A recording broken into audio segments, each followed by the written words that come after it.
By doing this, Michael the Millionaire Maker. Hang with me, I'll make you a millionaire. Alright. Now, first off, if you're watching this video, I'd appreciate it if you go ahead, hit the subscribe button, hit the like button. It helps with the algorithm. Hit the notification bell. That way you'll be notified anytime I upload a new video like this. Also, please share this video with at least 2-3 people that you know that it might be of some use to. Alright. Now, like I say, this is a little driving for dollars tutorial. Alright. Say you want to get into real estate, but you don't have no money, you don't have no savings, your credit's not good, and you figure, well, you got to have money or credit in order to get in it, but that's not true. Okay? You can get started in real estate with something called wholesaling. Alright? Now, with wholesaling, you can do something that's called driving for dollars. Driving for dollars, you just drive around neighborhoods on your way to work, or you just hanging out and you just driving. But what you're doing is you're looking for abandoned properties. Okay, you're looking for vacant houses. Now, when I say that, I mean like this house here. I don't know how much of it you can tell, but it has the kind of aura of, I don't think nobody lives in that house. All right, but it is abandoned. Okay, because I know it personally because it's down the street from my house. But while you're driving around the neighborhood like that, looking for houses, and the more you start to think about it, the more you'll key into it, because it might have been a house that you drove by every day for 5 years, never paid it no attention. But then now that you're looking for properties and it's in the forefront of your head, you'll start to see them more and pay attention to them. Now, like this house here. Okay, just looking around, like the front yard, you can see in the windows, the garage looks empty, stuff like that. Those are the little telltale signs that you're looking for that property is available. All right, and I'm gonna give you one more.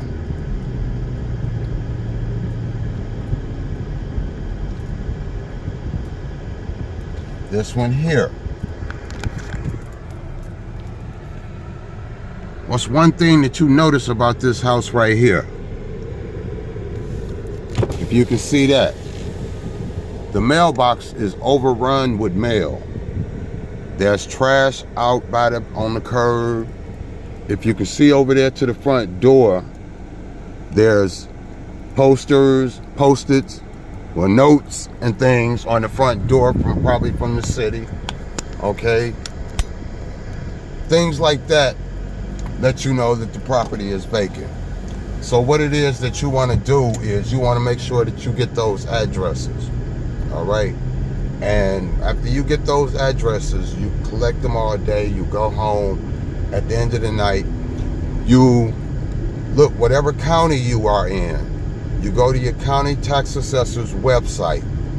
All right, when you go to your county tax assessor's website, you look up the property, and it will tell you those tax records for that property go somewhere to somebody. Somebody's paying taxes on those properties. Okay, and it will tell you who the owner is. All right, now what you're really looking for is, say the address is 123 Main Street, and it's going to tell you where the owner lives at, but you want to see that the owner's address is something totally different. Okay, if it's totally different, then that's where the owner lives at. That's where the mail goes. So what you want to do is you want to send them yellow letters. You can do yellow letters. All right, you can do yellow letters, or you can get their name and information, and you can skip trace them, get their phone numbers, give them a call. If you don't, I started off with yellow letters. I got my first deal like this, driving for dollars. Okay, ran across a vacant property in the woods. You wouldn't even know it was there. I was doing that, getting addresses, sending out yellow letters. Lady called me back. But what you want to do is you want to get in contact with the owner. Hey, I ran across your property at 123 Main Street. I'm trying to find out if you're interested in selling. That's a good way to get a deal. All right. What you do is, if they want to sell it, then you come up with the number that you need to buy it at. You get a contract with them. All right. And when you get that contract with them, you're going to take that contract and you're going to find a disposition wholesaler. Or like me, I learned myself. Okay, I done it all myself. I found out what I had to do. And like, when you're riding around the town and you see all these signs that say, we buy houses for cash, we buy houses, those are going to be one or two people. They're going to be either other wholesalers or they're going to be actual cash buyers. All right.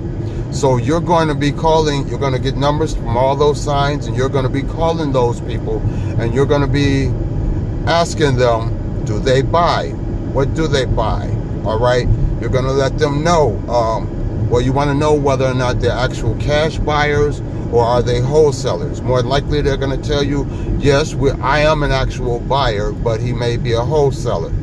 But the thing is, you're going to let them know that, hey, I have this property under contract at 123 Main Street for such and such. Okay. Would you be interested in it? The goal is, let's say you get 123 Main Street for $50,000. All right. But let's say 123 Main Street is worth anywhere from $150,000 to $200,000 once it's been fixed up, remodeled, and put back on the market.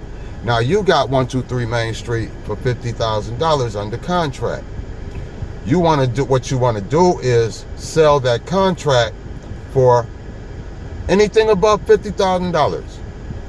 More than likely like $60,000 or whatever the market will allow you to get, but no less than like maybe $55,000. That way, because what happens is you sell that contract to them for $60,000. So they're going to come in and they're going to pay $60,000 for the property. You're going to give the owner the $50,000 that you agreed to give them, and you get to keep the $10,000 that was left over.